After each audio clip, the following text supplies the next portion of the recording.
All right, so you've chosen the financial advisor you're going to sit down with. In this video, what we're going to look at is what does the initial meeting look like? What can you expect? And again, step by step, I've broken it down. And the initial meeting with any investment advisor or, product provider should be structured to gather key financial information about you and your situation. And the run time of these meetings will generally be between 60 to 90 minutes. Yeah. That's that 60 would be about the minimum, I would say, in my experience. But yeah, 90 you shouldn't really need to go more than 90 minutes unless you've got something really complex to work through. So how does it look? Well, first of all, you'll get a brief personal introduction, and the advisor will ask about your background, your goals, recent life events, and ought to be setting a kind of relaxed professional tone, in my humble opinion. 2, the meeting agenda and expectations. This is where an advisor will outline what you're going to cover in the meeting.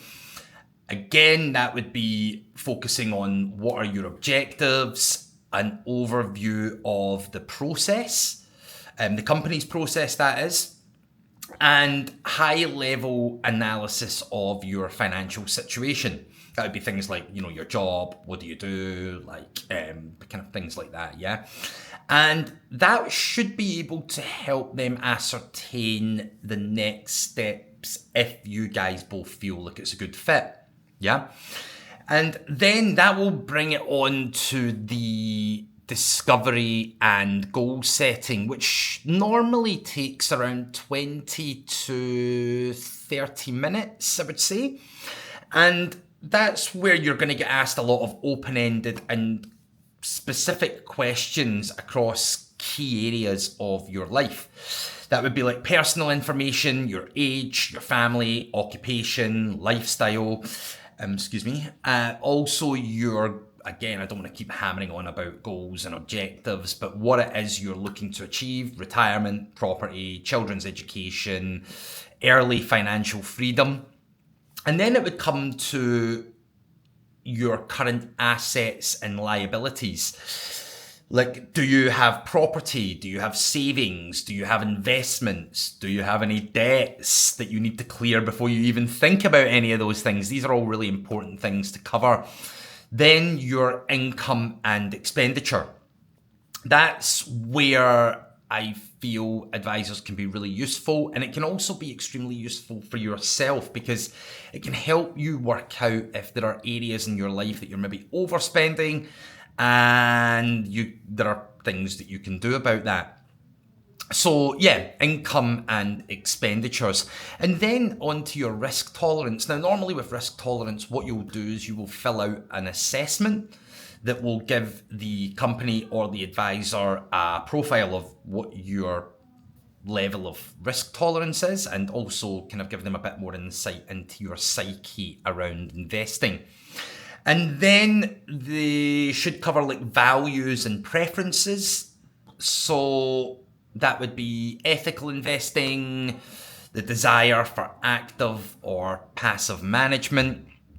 And usually what an advisor will use throughout this is what's called a fact find. So this would be a file, effectively, for you that they'll keep on you, and then you can come back to it and review it, etc. Some, like myself included, also like to use an asset and financial objective calculator, which I find are really useful, and that also helps give a deeper insight.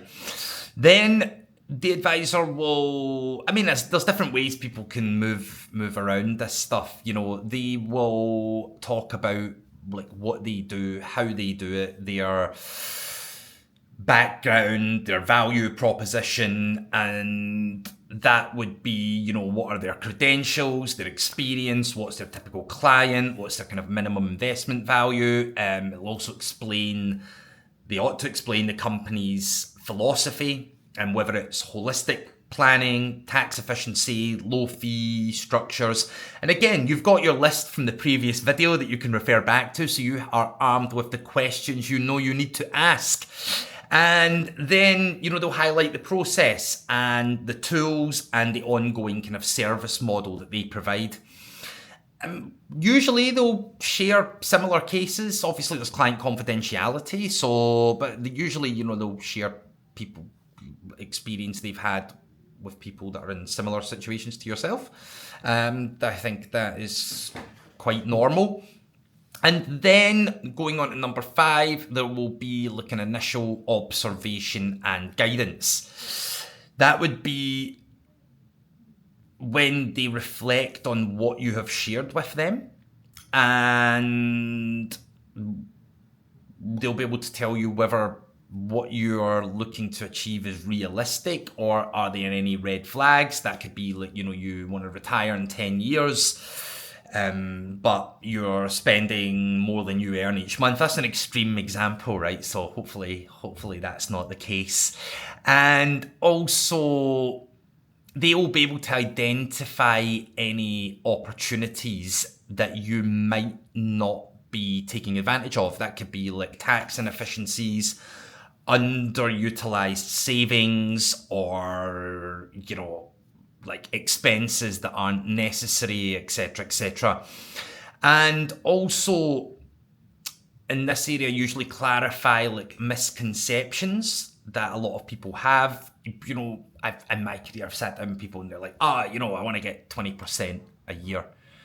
And you're like, okay, well, that's not achievable in my humble opinion. That's just like ridiculous. Obviously I wouldn't say it like that, but like, you have to manage expectation and kind of gently bring it back to what are realistic returns. And that would be, you can base it off like what the S&P 500's done over a certain data sample that's in line with their timeline. Yeah.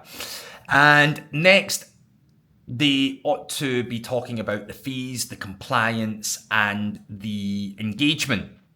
And that's clearly explaining their fee structure, whether it's a flat fee, assets under management, an hourly fee, or, commission. Share engagement type documents, terms of service, and regulatory disclosures. And also address any kind of concerns or questions that you may have from the experience that you've just shared with them. That's about it on that area. And that would bring it on to number 7, which is questions and next steps. So that would be asking you if anything was unclear.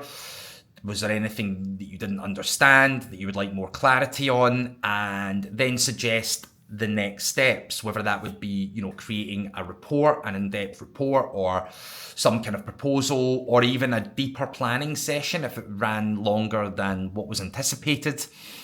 And also, they may need to send a follow-up summary or a questionnaire for further details. So that. And I think that's probably quite a well and all-encompassing initial meeting. And at the end, the wrap-up would usually be, working out whether you want to meet again. Perhaps they might send you an email within the next 24 hours, just professional courtesy. I would assume so anyway.